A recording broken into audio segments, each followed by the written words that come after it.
condition of the world today. I can't help but get down on my knees and pray that we will pay our sin for love. 'Cause if you walk around the alleyway, you see the homeless people with no place to stay, so we must pay our sin for love.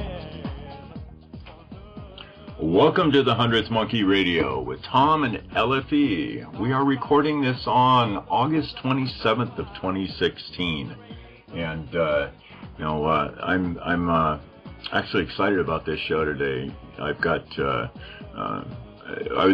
went back and listened to the show we did last year with Richard, and good stuff. And this new book he's got out has just opened up a whole new aspect to the work that he's doing there.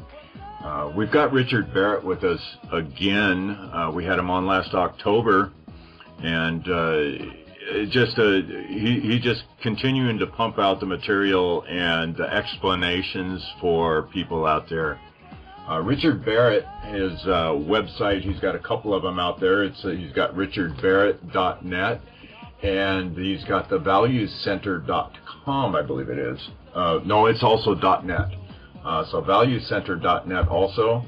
If you guys listened to this show last year, and I would urge you, actually, if you are listening to this show and haven't heard Richard Barrett yet, to go back and listen to the show we did last year, because it'll be some good groundwork for listening to this one. Richard Barrett is an author, speaker, and internationally recognized thought leader on the evolution of human values in business and society. He's the founder and chairman of Barrett Values Center, a fellow of the World Business Academy, and former values coordinator at the World Bank. As the creator of the internationally recognized cultural transformational tools, also known as CTT, he's responsible for the support of more than 6,000 organizations on their transformational journeys in over 94 countries to date. More than 5,000 change agents, consultants, and coaches have been trained by the Barrett Values Center to use the cultural transformational tools. As well, he has been a visiting lecturer at the Consulting and Coaching for Change Leadership course run jointly by the University of Oxford and Oxford Said Business School and HEC Paris. He's also an adjunct professor at Royal Roads University Institute for Values-Based Leadership and a visiting lecturer on the One Planet MBA at Exeter University. And as I've already thrown the websites out there, and welcome back to the 100th Monkey Radio, Richard. Yay! Thank you so much, gentlemen. Just one minor correction. The valuecenter.com was right. It's richardbarrett.net and valuecenter.com, spelled C-E-N-T-R-E the English way. Thank you. There we go. All right. Well, I think all the listeners know that, despite what I say out there, I always put the links at the bottom of the show. So if there's ever any question, all you got to do is scroll down and click on the little link there. It'll take you right there. Thanks, Tom. Thanks. Yeah. So, Richard, you are just a book-producing Jose out there. I mean, this is the new book you've got out, A New Psychology of Human Well-Being. I'm actually about a quarter of the way through the book here, and I'm just fascinated with the work that you're doing out there and the way you are tying things together and explaining stuff. The ego-soul dynamics, we talked about it a little bit in our first show, but this is really some dynamic work. So to start off with, I don't think we'll go into your background and stuff much in this show. If people are interested in that, they can dig into the last show we did where we covered it pretty thoroughly. But I want to jump right into the meat and potatoes here. And maybe give a couple of definitions of ego and soul for us, if you would. Well, thanks a lot, Tom. So, yeah, the ego is who we think we are, this physical body in a three-dimensional material world, and the soul is who we really are, and the soul lives in a fourth-dimensional energetic world, and the soul enters the body, the physical body, sometime shortly after conception, and uses the body, the human body, as a vehicle to try to create or recreate its fourth-dimensional energetic world in our three-dimensional material reality. And in that process, after about, during the second year of life, it creates the ego. Now, the ego is created because the soul is having so much pain living in this three-dimensional material world. You see, the soul lives in this world of love and connectedness, and it's not used to physical pain, and it interprets physical pain as a lack of love, and it's not used to separation. And by the time the baby gets to 2 years old, it's lost this background of unconditional connection and begins to realize that it's separate, and that's quite painful for the soul because it's used to living in oneness. And so the soul creates the ego to act as a buffer so that the body can establish itself in our three-dimensional material world. And once that happens around 20s and 30s years old, then the soul can be reactivated, as long as the ego hasn't learned too many fear-based beliefs. Right. So, where are you at on reincarnation? Real quick before. Well, I don't write about reincarnation in this book, but there is a kind of an understanding in the book that the soul has many journeys, and this is one journey. But I don't specifically address it because it's unnecessary in defining this new psychology of human well-being. I talk about the journey of the soul in this particular lifetime, in your lifetime, in my lifetime, and I keep it to that container. Yeah. Well, the question popped into my mind about that transition between that the soul takes in the creation of the ego, and wondered, and this just popped into my head when you were talking, whether or not we have what we call old souls, people who have a lot of experience here. I'm wondering if that process is different for other people who have more experience in this earthly third-dimensional realm. So, your soul has a specific character, and it has specific gifts, and it really wants to do three things in its incarnation. It wants to fully express itself, it wants to connect with other people so it can make a difference, and it wants to contribute to the good of humanity. And the character of the soul, I believe, that comes in and reincarnates, if you like, in your particular body or my particular body, has been through many lifetimes. So it doesn't come in as a fresh new soul. There are old souls and there are new souls, and you can see that when you look at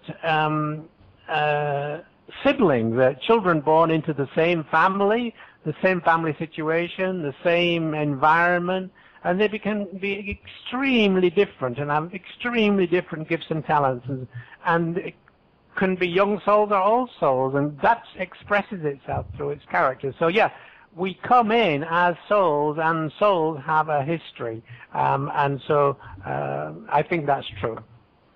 Hey, Richard. So, we all get kind of confused on language and definitions and terminology. I was wondering if you could briefly describe your take on what the fourth dimension reality looks like and what it kind of is. Yeah. So I already gave you some clues there. I called it a fourth dimensional energetic world. And actually, it's a world of the quantum world. It's a world where you create your reality through your thoughts and your beliefs, and that's the world that the soul lives in. And when it enters into a physical body, it closes down its awareness and takes on gradually takes on the awareness of the physical body.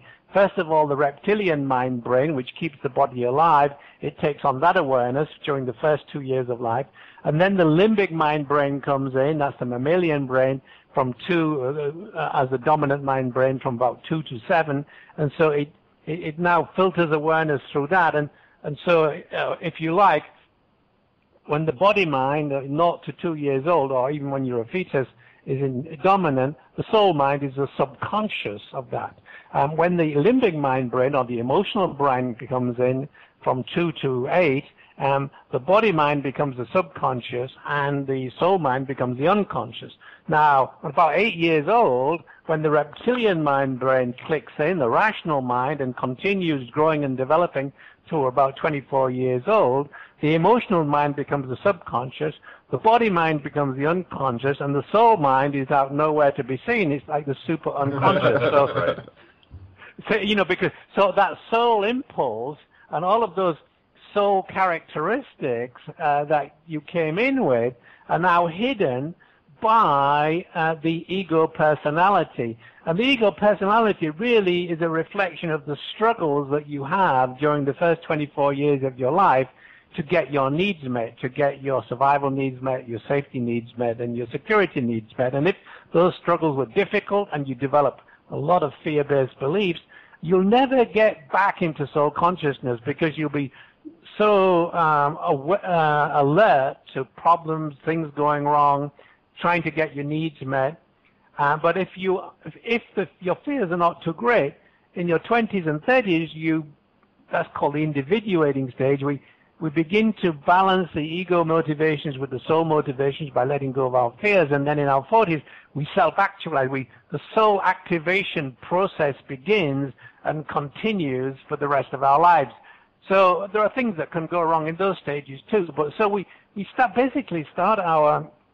life in soul consciousness, move into ego consciousness, which is really the reptilian mind brain. We'll move into body consciousness, then ego consciousness, and then if we are successful in meeting our needs as we go through life and activating the soul, we finish up in soul consciousness. So the ideal would be to start in soul consciousness and finish in soul consciousness. Many people on the planet are not able to get past the third stage, what I call the differentiating stage, because they live in difficult circumstances. They're always focused on the survival needs, or they live in an authoritarian regime where, if you express if you self-express or have an opinion, then you get locked up. That's how it was in the former USSR, and it's still like that in some countries. So those people never really get the chance to fully activate their souls. If you live in the liberal democracy,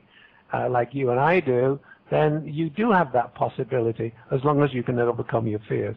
So by nature, we have a built-in evolution or ascension process. Yeah, absolutely.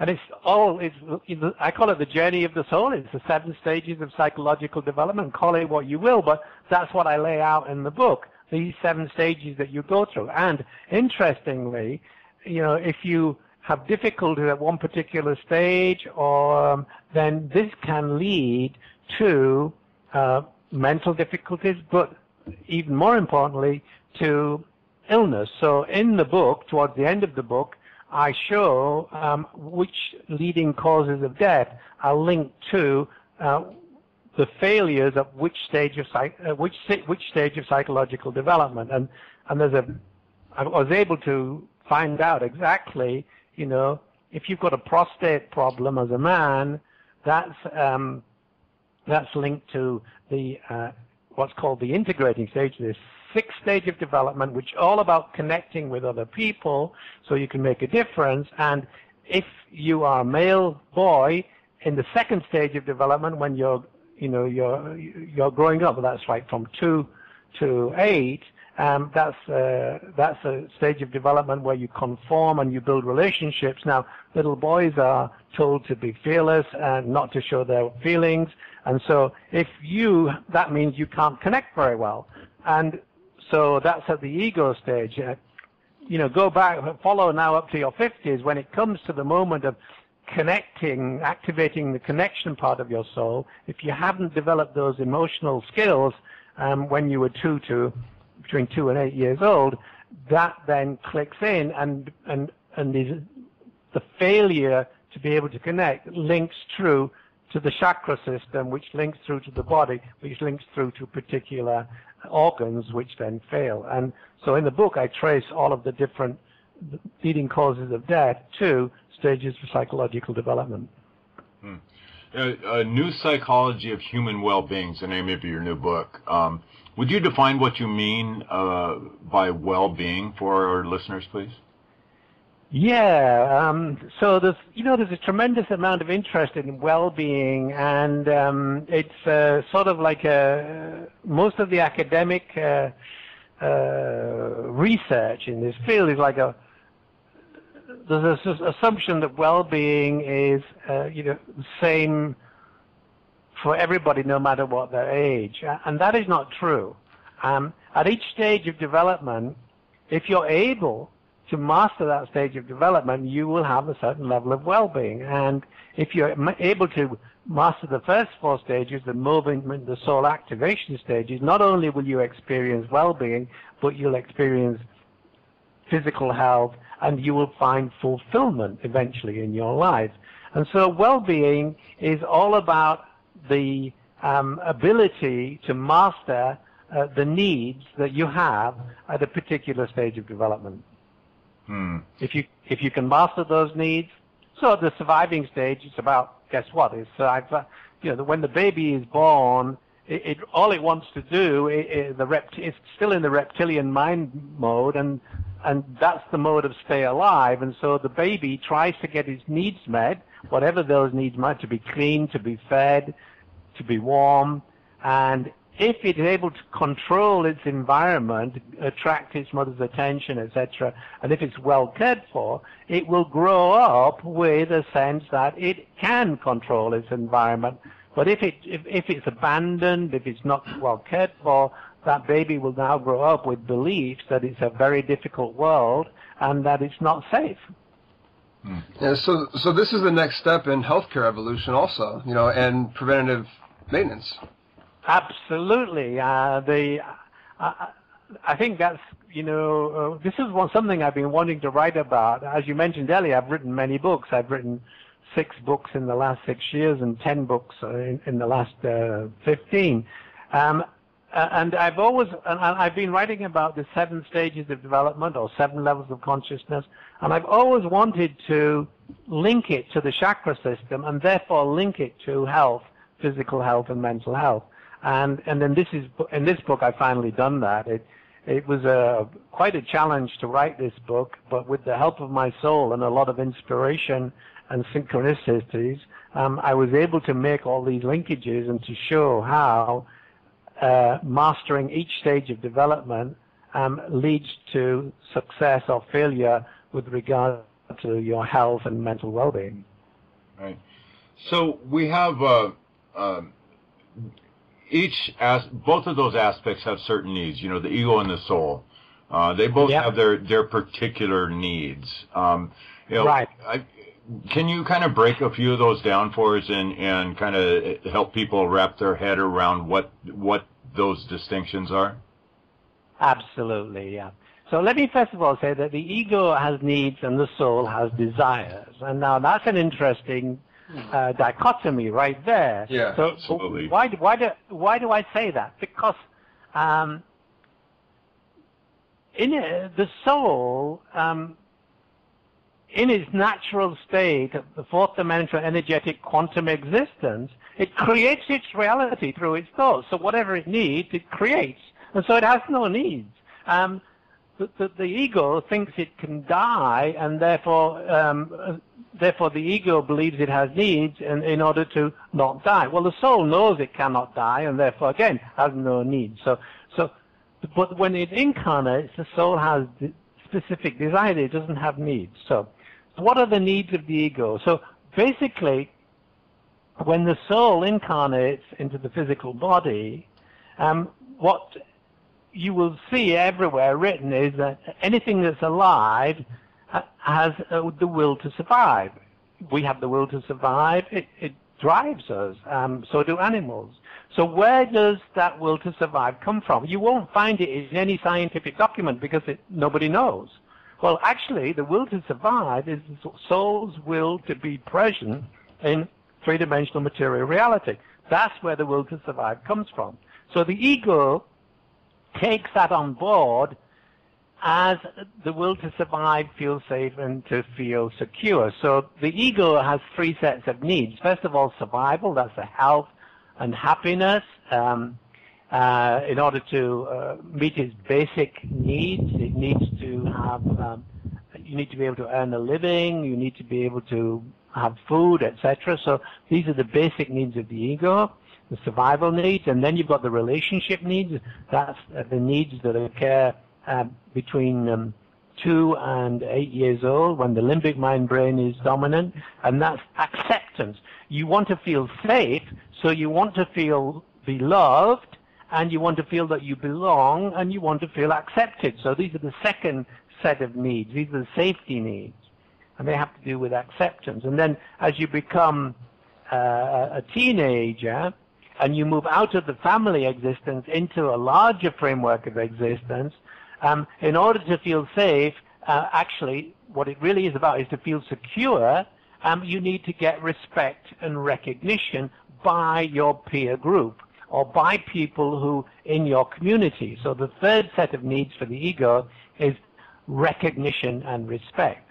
Now, when the ego fails to get its survival needs met, or its relationship acceptance needs met, its belonging needs, or when it fails to get its recognition and respect needs met, it develops fears. And those fears, because during this first 24 years of our life, these three mind brains, the body mind, the reptilian mind, let's call it, the emotional mind, that's the limbic mind brain, and the neocortex, the rational mind brain, those brains are growing and developing.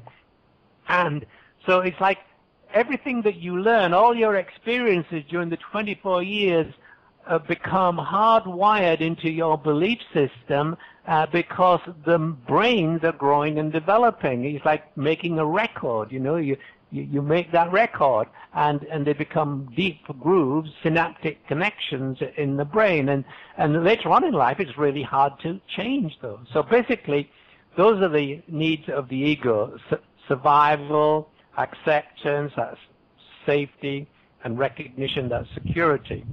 Now, the soul, when you get to the fifth stage of development, wants to express who it is. Now, if you had problems at the surviving stage and you have fear-based beliefs, you're not going to be able to fully express who you are.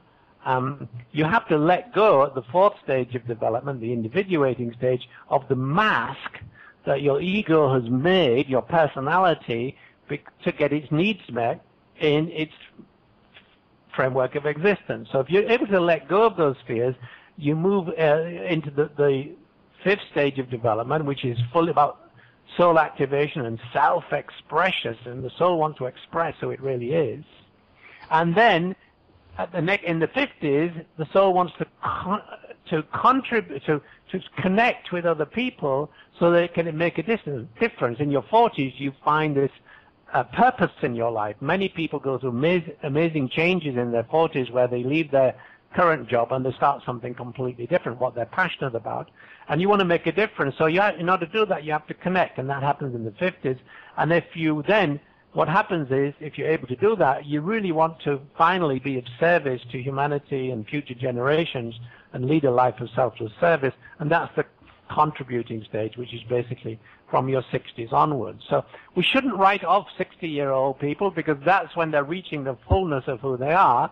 And if you're able to self-express, connect, and contribute, you'll have a long life, you'll have a healthy life, because you'll be in energetic alignment with your soul. Yeah. So, Can you talk a little bit about a suicide, how it being the leading cause of death among 15 to 35-year-olds? Absolutely. In fact, it's interesting. Just as an aside, I've been working with some of the not-for-profit Veterans Administration groups who have been looking into the issue of suicide amongst American vets. And I've been helping them to understand that, you've got young vets who come out in their 20s out of the Army.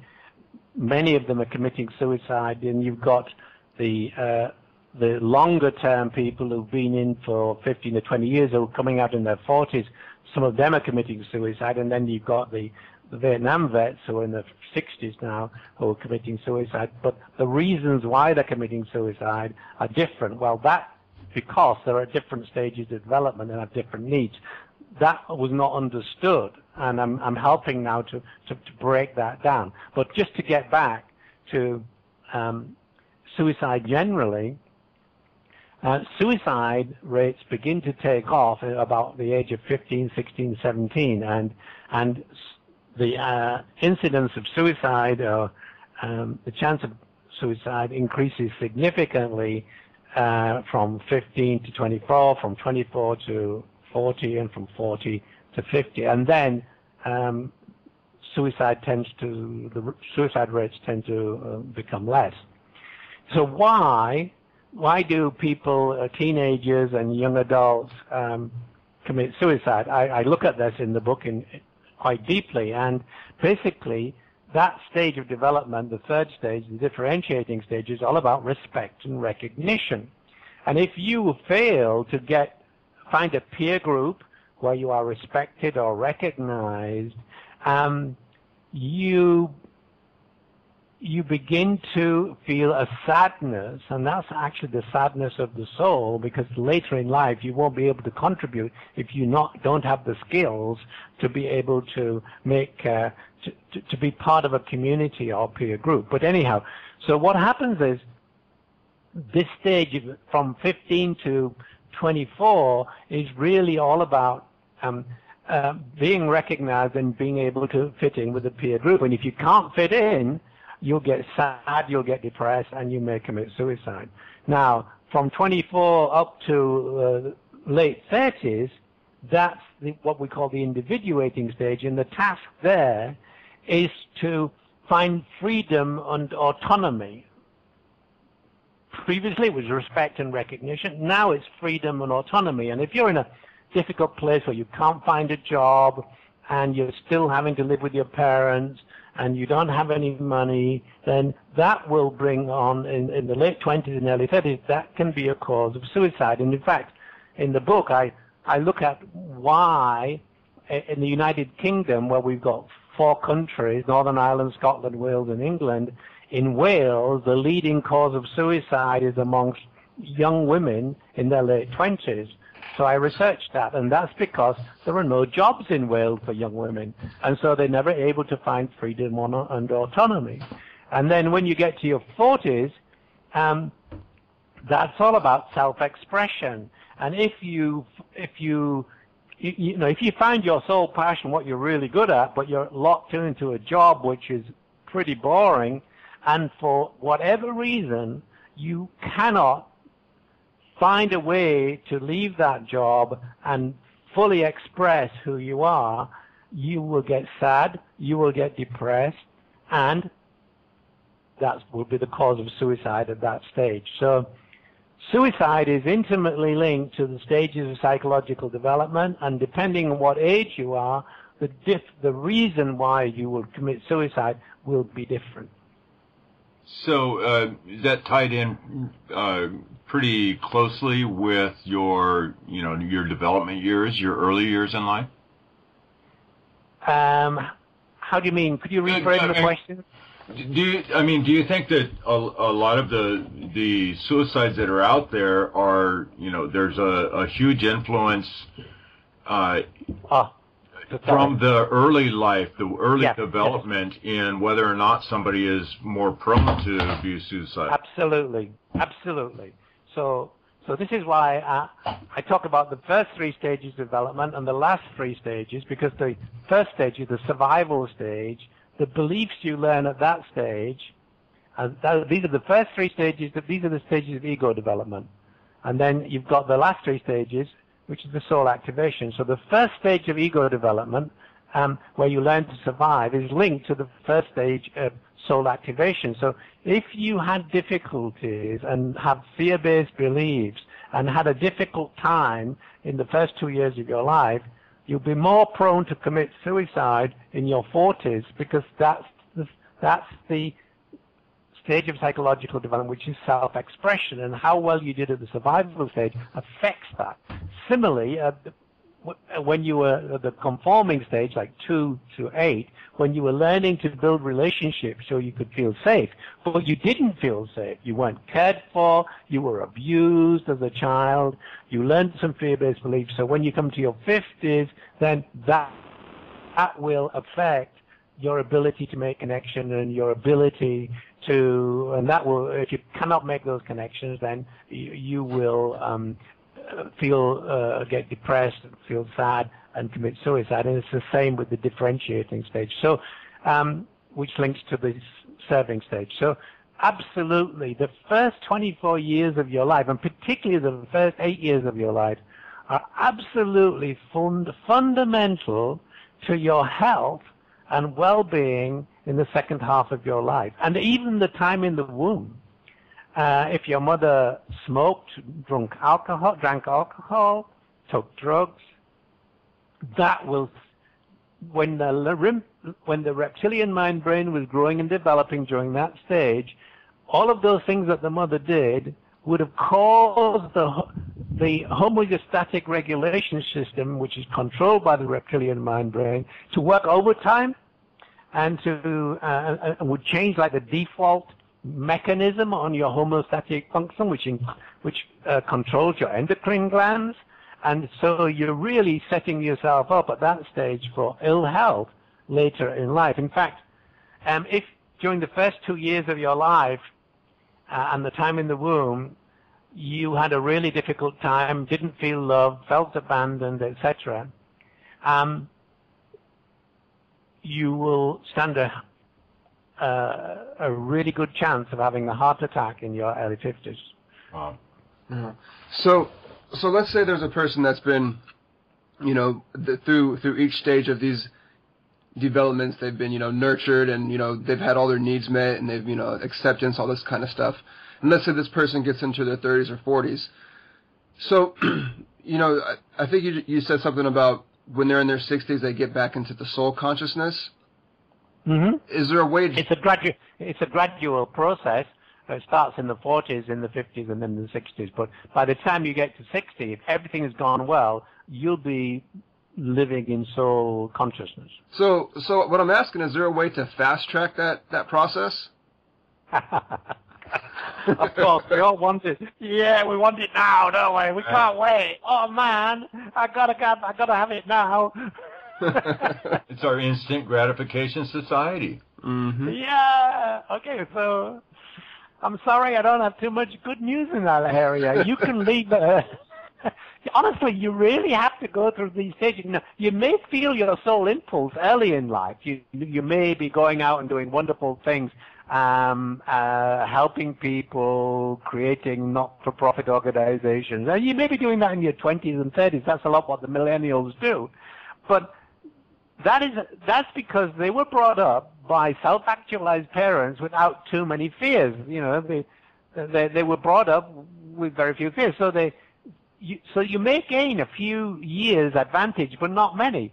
But you still have to go through these life stages to get to full soul consciousness. But the soul consciousness of somebody who grows up without too many fears is much closer to the surface of your conscious awareness than with somebody who grew up with lots of difficulties and fears. And so I believe these millennials, the so-called millennials, are young people who've grown up in a affluent society with parents who really cared and nurtured for them, met their needs, and not imposing their will on whatever they need to do, so they're able to express who they are. And so, yeah, what will happen is they'll move through these stages of development very smoothly, but the chances of accelerating by more than 3 or 4 or 5 years are very slim. That isn't to say there aren't people out there who have done that. There are some very special old souls who come in and have, you know, Jesus Christ might have been one of those people. There are some very special people who, but for the majority, like the 99.9% of the rest of us, it's really hard to cheat and to move through these stages more quickly. You know, one of the things that amazes people is I just ask them, you know, their age. Okay, let's do it with you guys. Okay. Tom, how old are you? I am 54. Okay. So this is what's going on in your life, Tom. In your 40s, you began to find something that you were quite passionate about. And you began to feel that it was really important to do that work. And now, as you've entered into your 50s, you realize that to be able to make a difference through your work, you need to connect with people. My God, what are you doing? You're connecting with thousands and millions of people through your show. So does that sound right about where you are? That's about it. Yeah, absolutely. Yeah.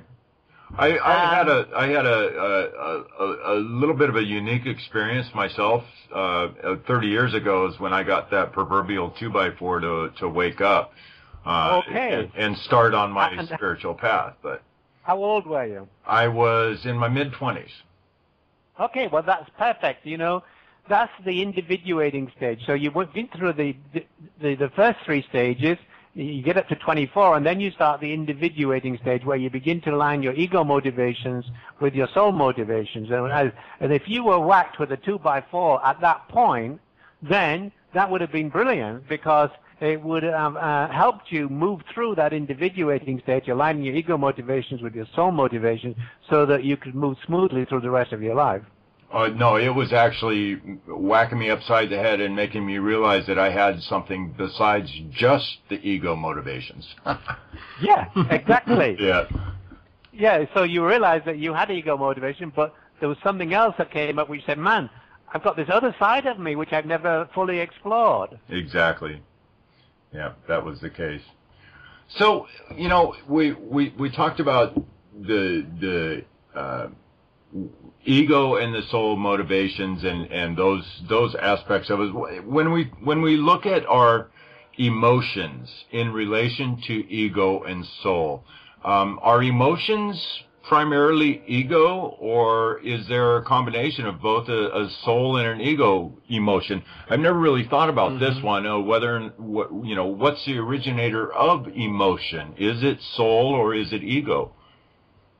Okay, so there's a whole piece in the book called A Theory of Emotions and Feelings, and basically, yeah, the ego has emotions, and the way that the ego interacts with the soul, the energy of the soul, also creates emotions. So, the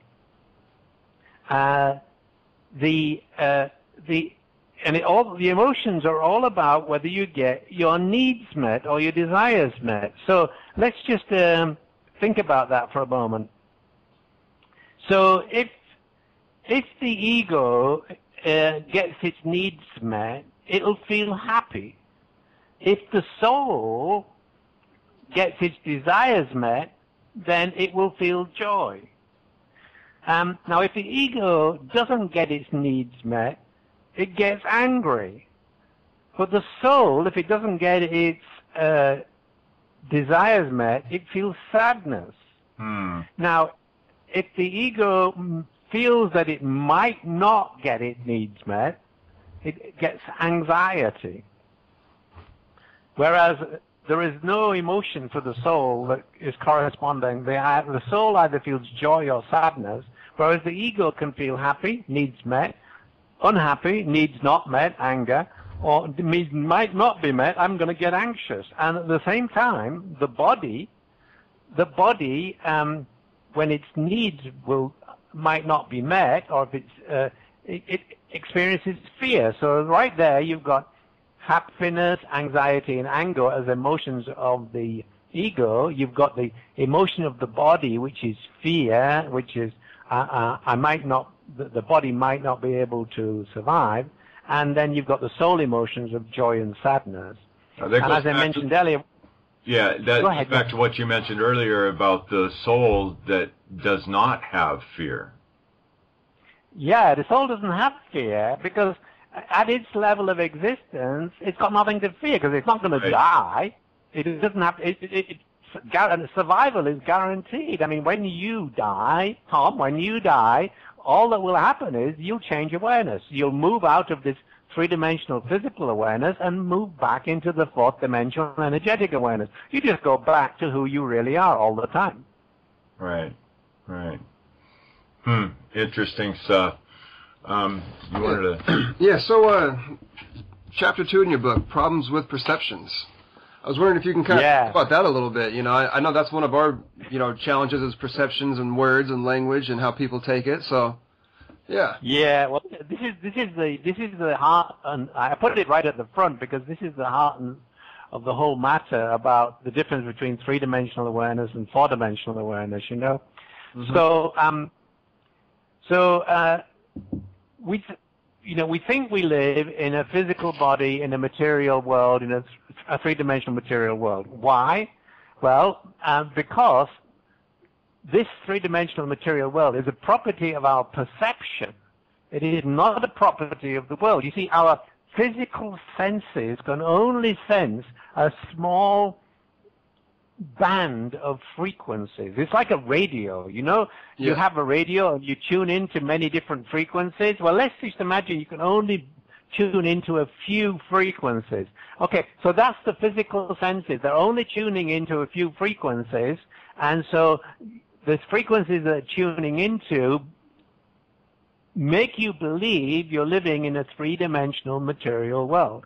Now, the soul doesn't live. The soul lives in a much broader band of frequencies, and so if you've got your soul awareness switched on, when you tune in your radio, you can get a whole new range of frequencies of radio stations of whatever you want to. You see what I mean? So yeah. So the three-dimensional material awareness is simply a limited view on who we really are, our fourth dimensional energetic awareness. Now, if you want to really link into that fourth dimensional energetic awareness, we do that through our feelings, because our feelings are our link to our emotion. The feelings is something how the mind recognizes emotion, and emotion is energetic reality, and emotions come from getting our needs met or not getting our needs met, or getting our desires met or not getting our desires met.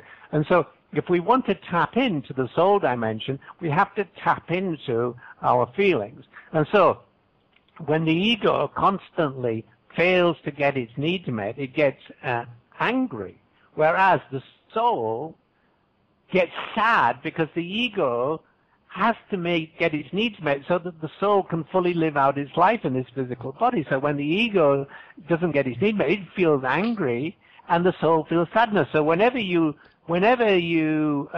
see somebody who's angry and you dig in, you'll always find sadness beneath the anger, and that sadness is the sadness of the soul.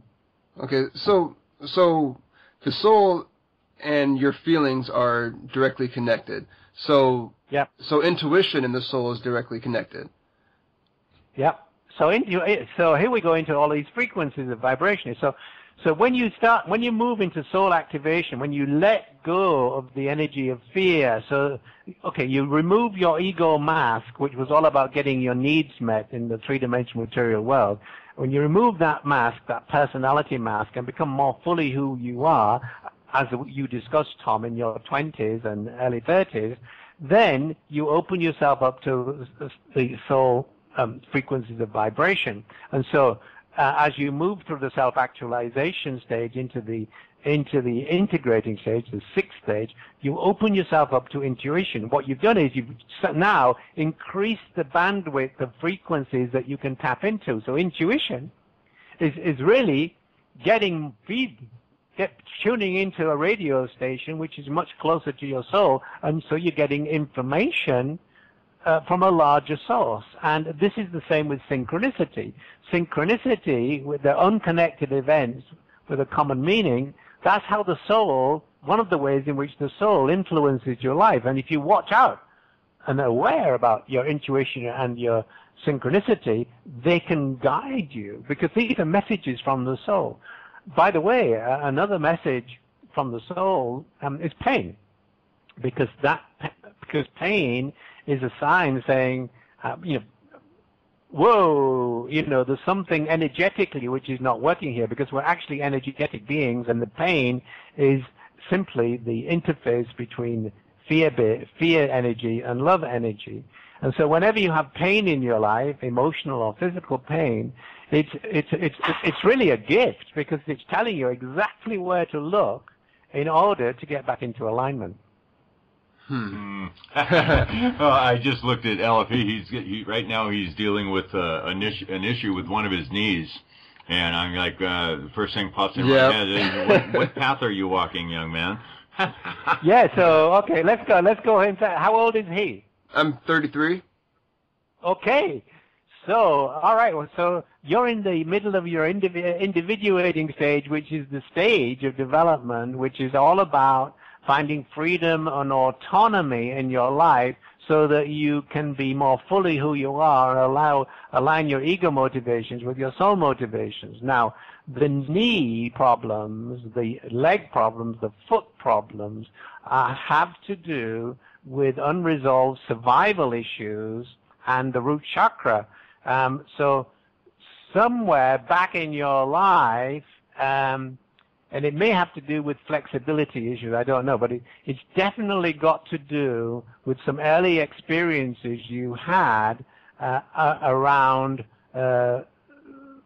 feeling about surviving, or feeling that you cared for at a very young age. That's what I would suggest is going on here. It's an energetic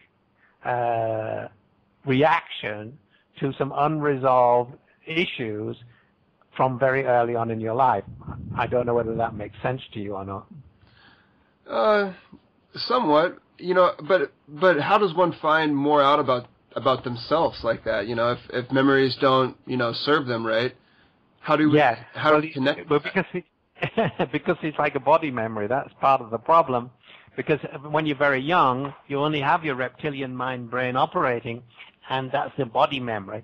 So one of the ways you could do that is what I would suggest you do is you seek out somebody who is an energy healer, because they will be able to work on.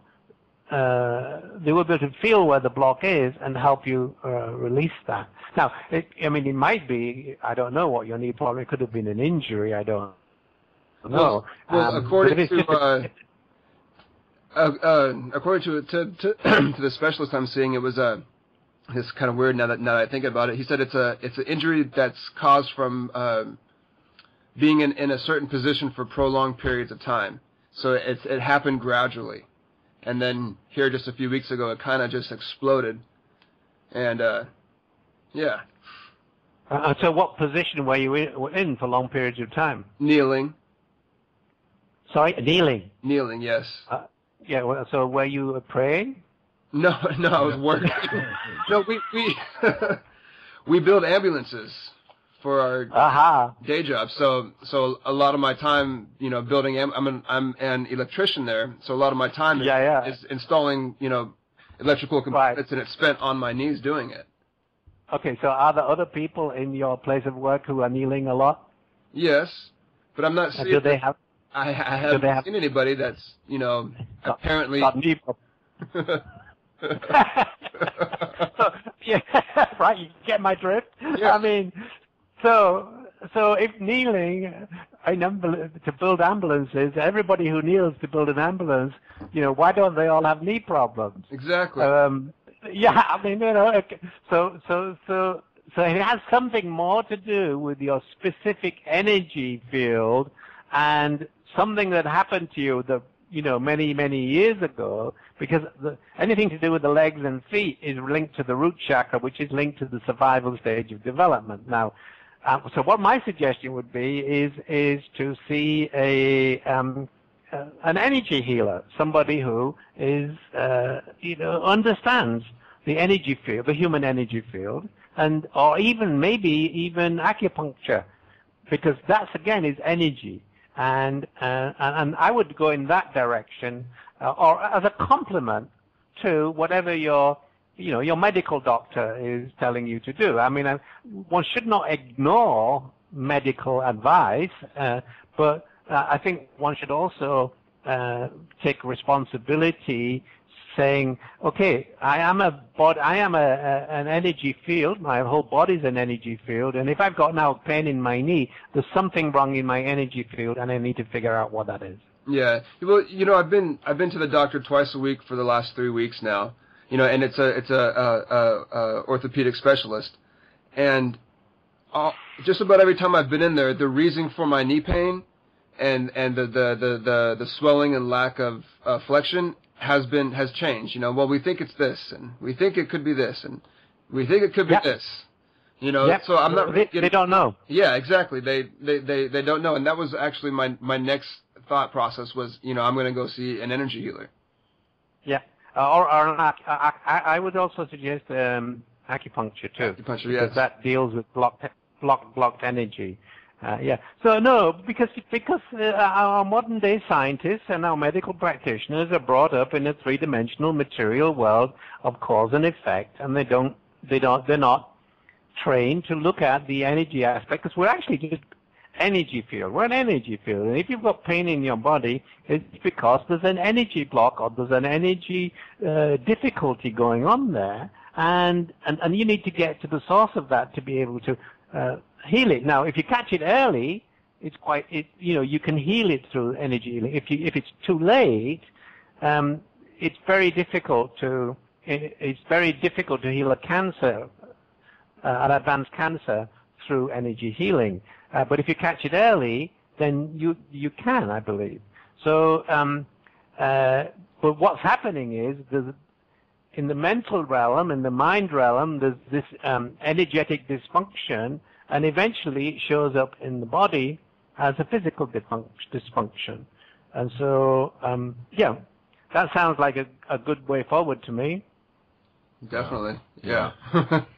Yeah, we all have these perception filters that we have that are ingrained in us, that are programmed into us from our societal exposure. Sure. So I guess the question I'm trying to form here is, what do we do to try to help clarify the filters, or to even just or to modify our own personal filters in a way that is more in alignment with our soul development? Yeah, this is a great question, and this is exactly what the book's about. And my previous book, What My Soul Told Me, A Practical Guide to Soul Activation.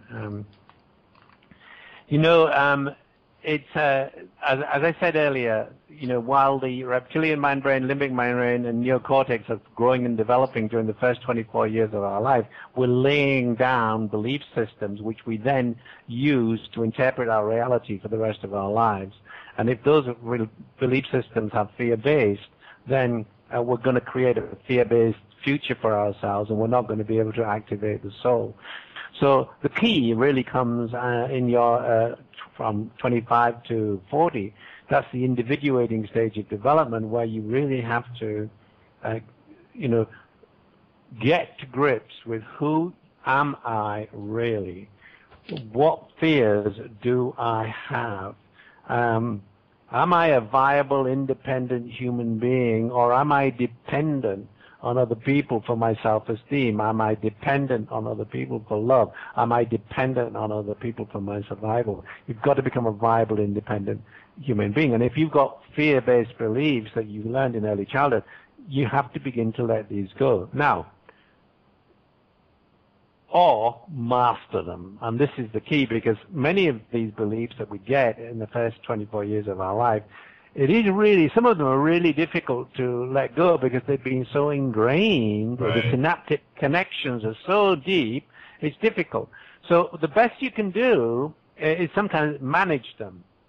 And so when you get the feeling coming on, oh, I'm not loved, then immediately click into an affirmation, which is a contrary affirmation. That, you know, I am loved, I am. And so what you're really doing by building a contrary affirmation is you're recalibrating your belief system. You're recalibrating the mind into a more positive outlook. And so that recalibration, I found affirmations to be a great way of dealing with fear-based thoughts, and a great way of creating whatever reality that you want. I remember going back 10 or 12 years now, maybe a little longer, I created the affirmation, 2 or 3 affirmations. One of them was, I create my life the way my soul wants it. And that affirmation has been huge for me, because I've had been through a lot of changes in the last 10 years, and I am now living my life of my soul. I'm totally creative. I'm downloading stuff from my soul all the time. I have a really happy and fulfilled life. You know, 10 years ago, I would never have imagined that I would be, you know, have a house in Italy where I spend the summer writing.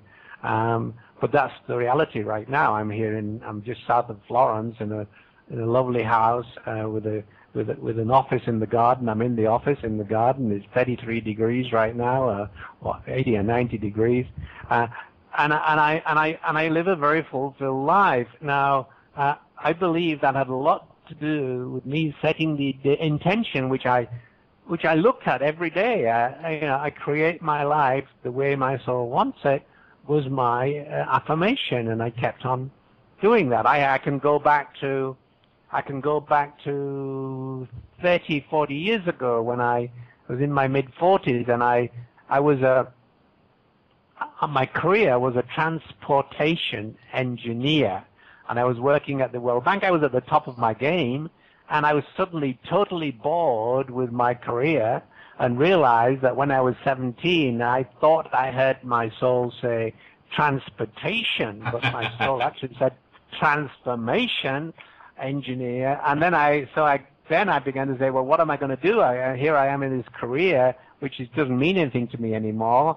I'm in my mid-40s. That's a self-actualization time. What do I do? And so I waited to get the impulse of my soul, and my soul said, write a book on personal transformation. And that started me on a whole new journey, which has been unfolding ever since. But at that point in time, I developed an affirmation, which was, I'm an internationally recognized speaker and author on personal and organizational transformation. And that was guiding me into my future.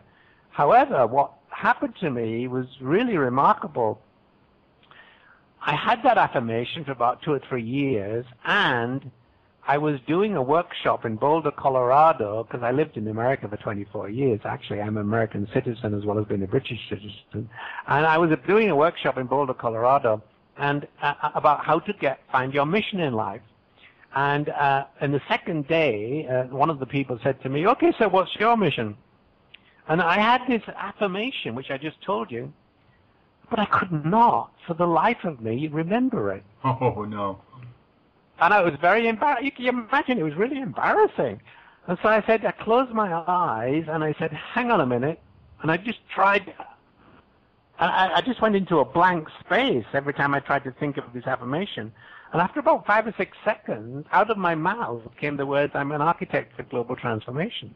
Now, at that moment, I had no idea where that came from, but very quickly I realized that was my soul speaking to me. That's who I was.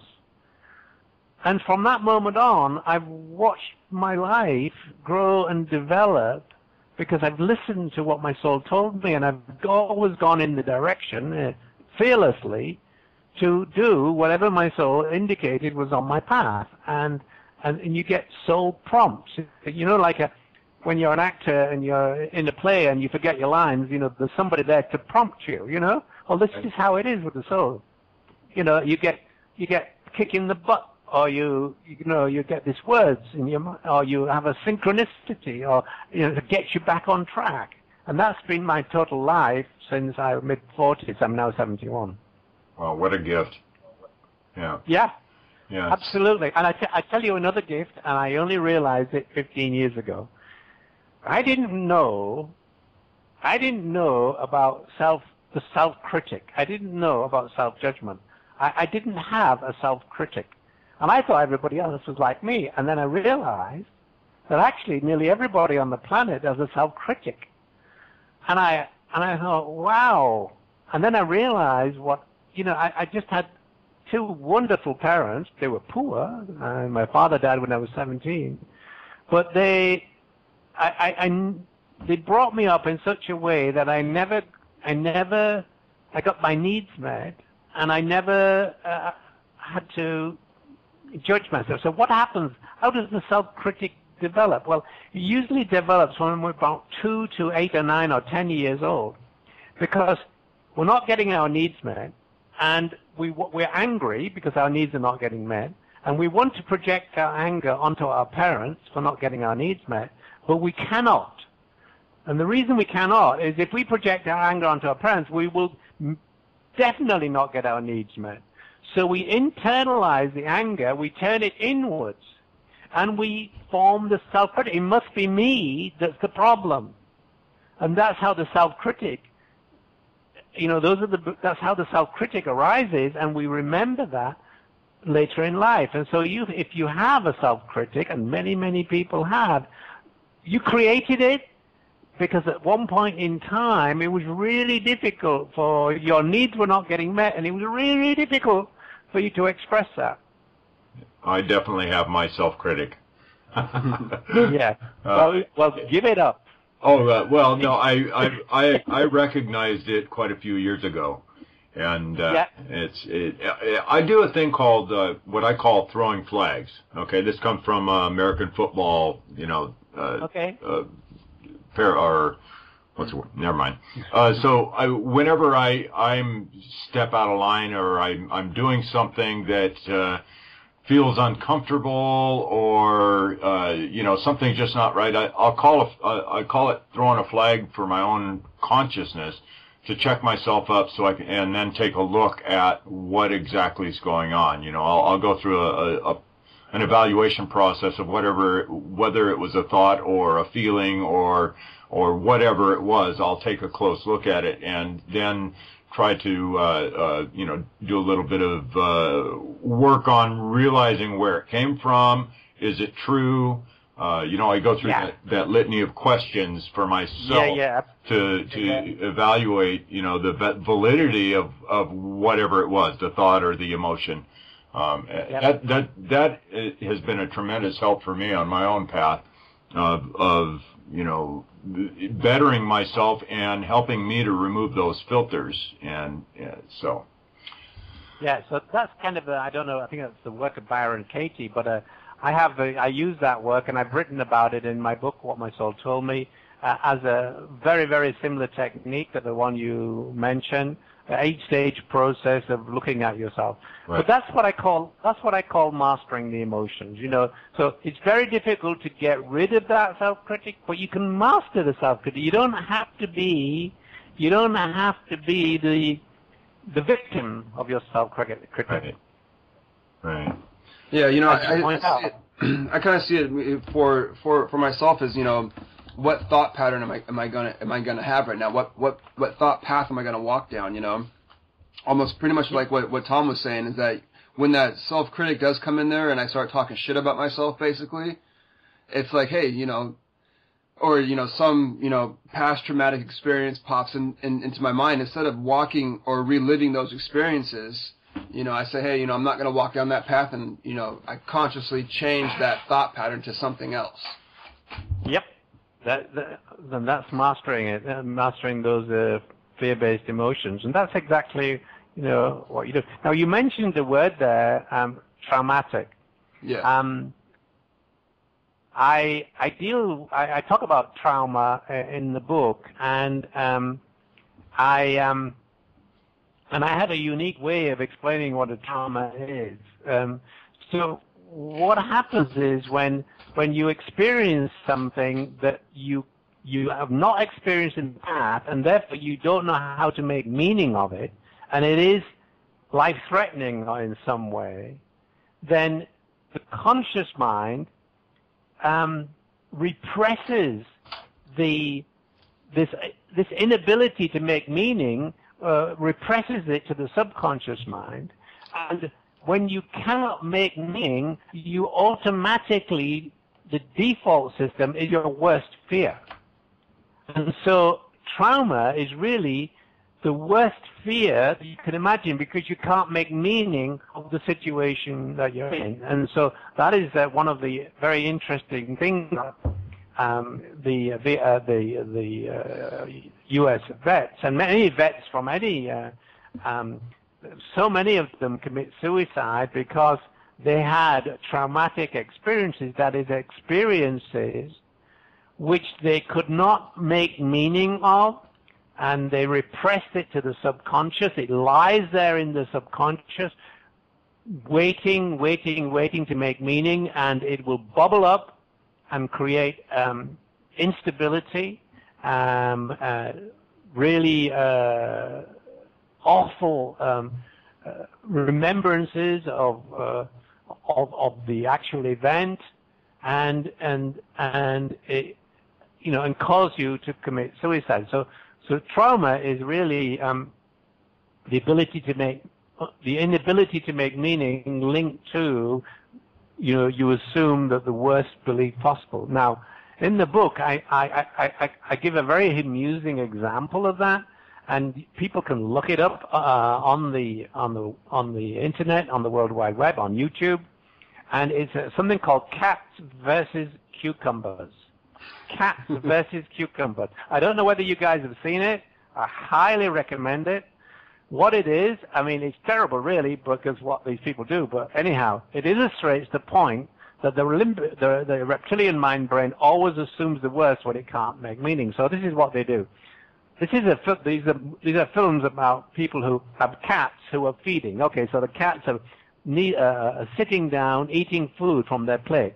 And what they do is they take a cucumber and they put it behind the cat. So when the cat stops eating, it turns. It sees the cucumber and leaps into the air with fright and runs away. So you know, there's no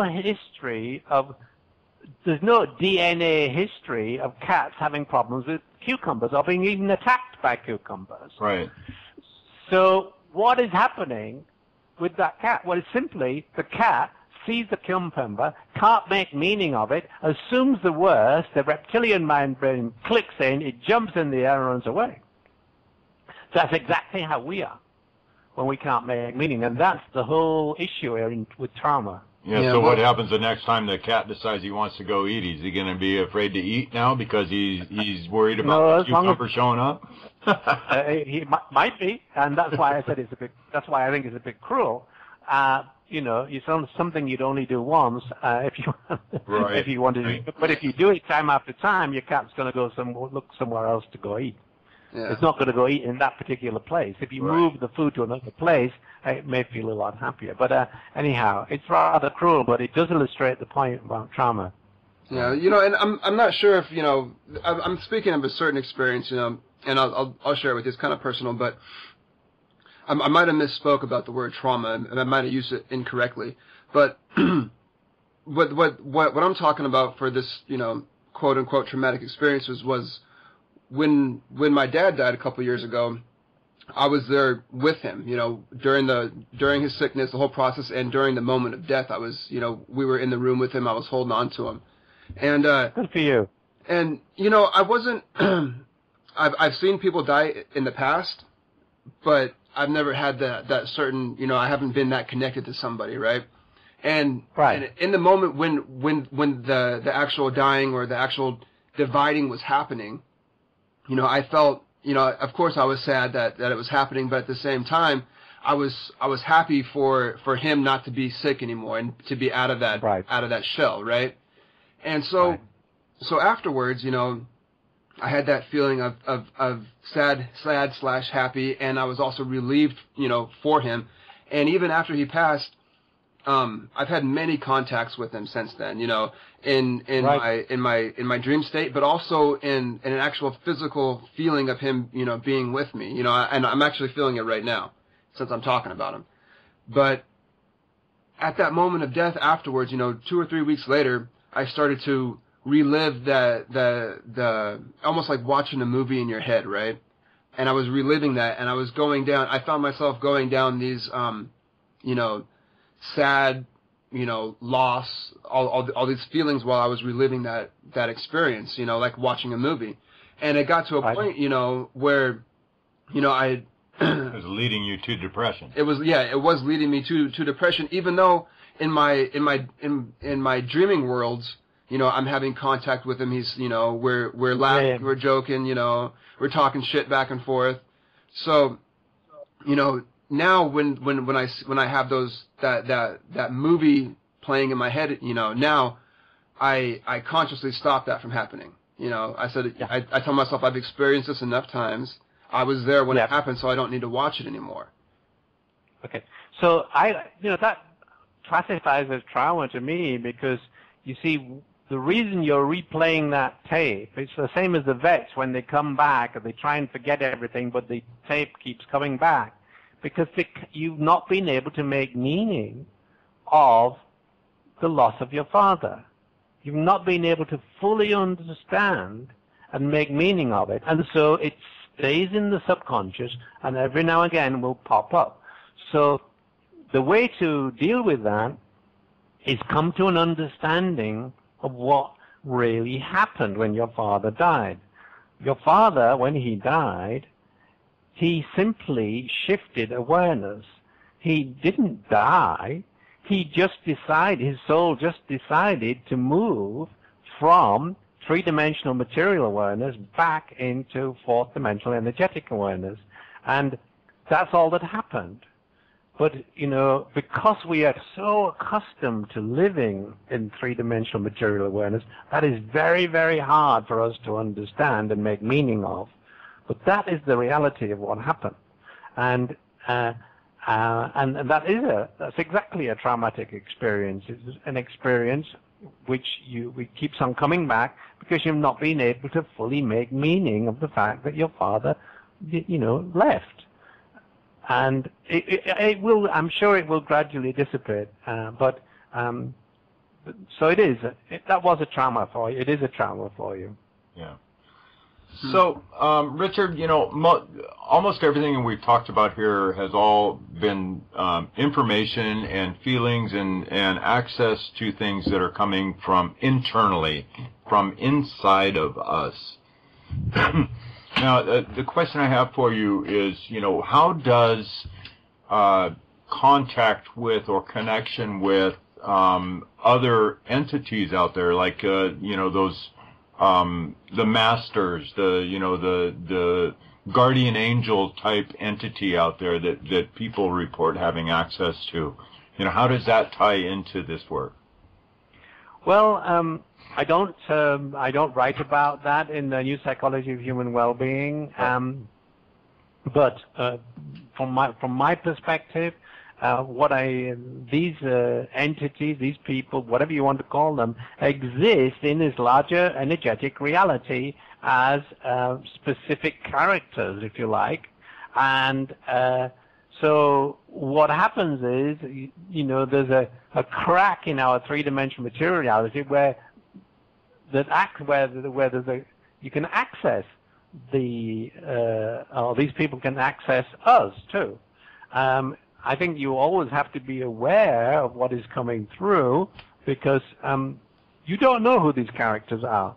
Right. And, exactly. And so I personally don't encourage that. I have explored it in my younger years. I actually hired a lady who channeled a discarnate entity when I wrote my first book, because I had some questions about the other realm, the higher realm, and so this lady regularly channeled a discarnate entity. But I said, look, I want to hire you.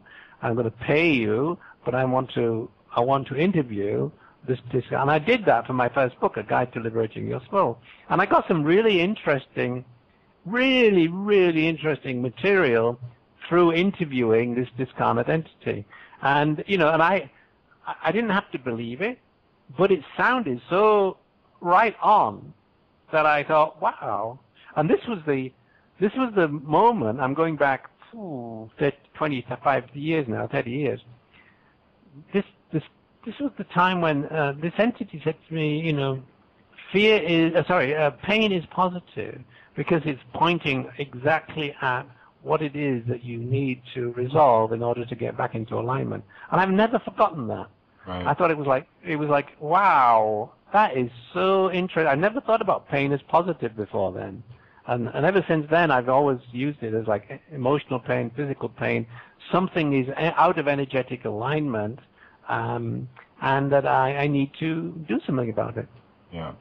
Well, I'm right in line with you. I think it has its at times it has its usefulness, but I think it's important that discernment your discernment filters are in high gear if you're accessing something outside of self. Absolutely. Yeah. Absolutely. I had a conversation recently with somebody who said, you talk about the fact that you download information from your soul all the time. That's how you write your books. Are you sure it's your soul? And I said, you know what? It feels like my soul, but I don't know. It might not be my soul, but it might be a pal of my soul. I don't know. Maybe my soul's got the different pals and he brings them in. And I don't know. But it just feels like my soul, because whatever the information I get, I think about it, and it feels good. It feels right. It feels, It's like you. Yeah. Yeah. So, we have these people that, channel a whole array of different entities, right? Yeah. Do you think that we can get the same information, or if not better information, if we're just channeling our soul? I cannot possibly answer that question, but what I can tell you, because I don't know what better means, you said better information. More accurate.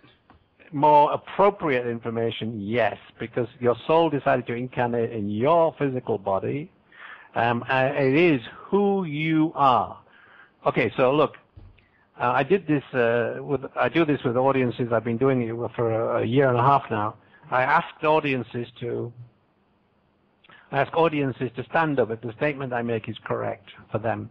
And so I say, I have a car, and people stand up, and then I say, I am a car, and those people sit down. And then I say, I have an ego. Most people stand up. And then I say, I am an ego.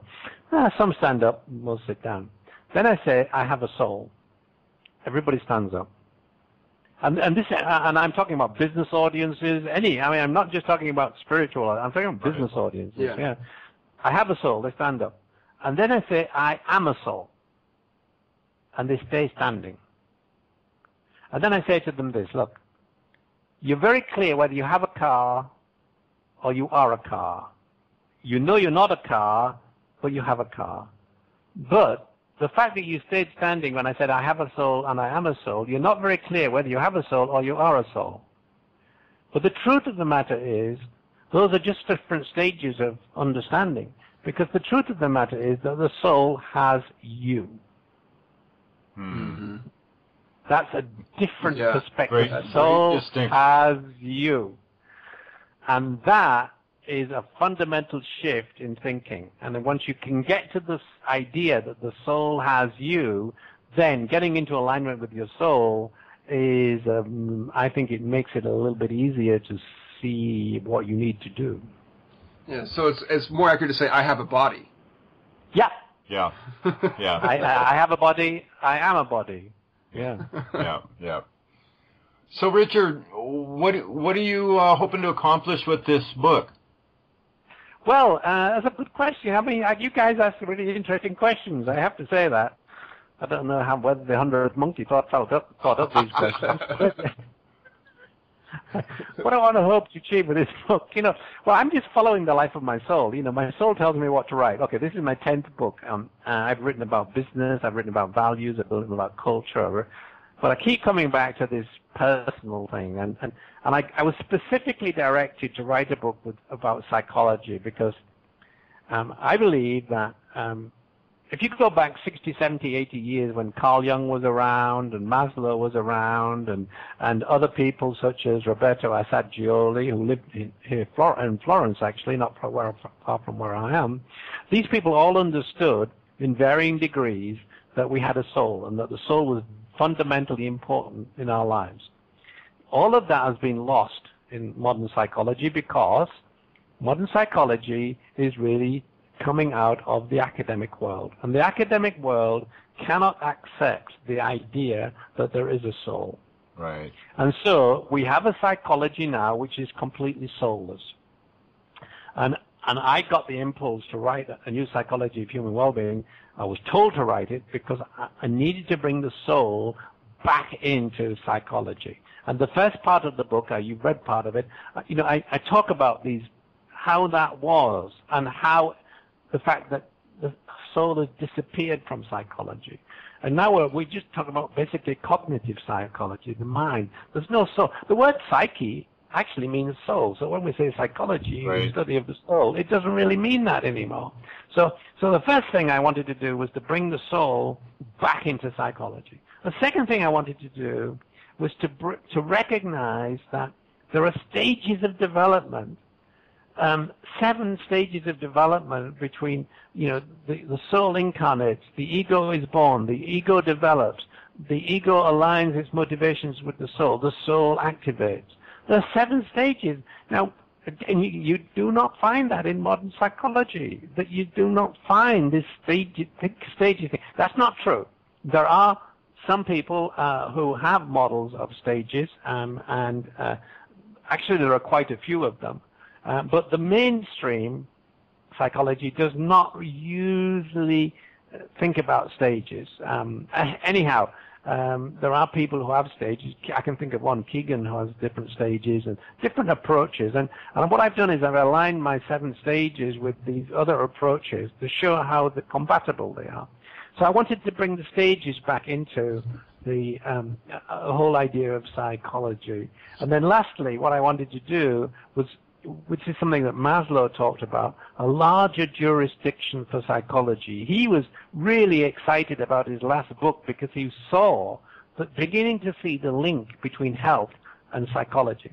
And that's what I wanted to explore, and that's what I have done in this book by linking the stages of psychological development to the chakra system, to the leading causes of illness and death, and showing how the leading causes of death are all linked to failures to master certain stages of psychological development. So those were the 3 reasons why I wanted to write that book.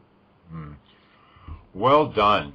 Well done. Thank you. I mean, you've done, the contribution you're making to the woo-woo world in particular. I mean, besides the whole psychological field, I mean, the psychologists out there, I mean, I'm actually am encouraged that you did not, the title of the book, New Psychology of Human Well-Being, puts it into a place where it's not going to be something that a psychologist would be embarrassed walking around with if they're, you know what I'm talking about? I mean, yeah. There's no woo-woo factor in it. Right. There's no woo-woo factor in it, and it's in a you know what I'm talking about.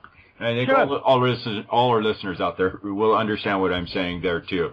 So, I really like seeing things that cross those borders, cross the borders between the cutting edge consciousness movement out here or the woo-woo world and the established,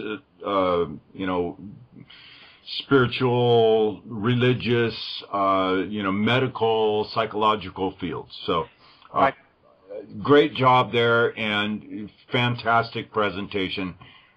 Keep up the great work, Richard. Is there anything else you want to say before we let you go out there to our listeners? Oh, gosh, my heart is full. And I think I want to say, you know, this phrase, know yourself, has been there throughout the millennia as an important instruction for people who are seeking to live a better life. And I think it's, you know, true. It's been true for millennia. Know yourself. And what I've tried to do in this book is to really explain who we are, how we operate, and what brings health, mental and physical health, so you can live a long and happy life. And I wish that for everybody. And sometimes, you know, some people get a bad start in life, not through no fault of their own, but parental situation, the regime that they live in, etc., etc. But I just want to hold out a branch of hope for people, so that they can say, you know, things are bad, but you know what? If I become responsible and accountable for my life, I can make it better. And it is a life journey. It doesn't happen overnight. It's a life journey. And stay with it. Be persistent. Take fear out of your life and let love in. Because ultimately, when it comes to the bottom line, it's all about love. Mm-hmm. Well said. Well said.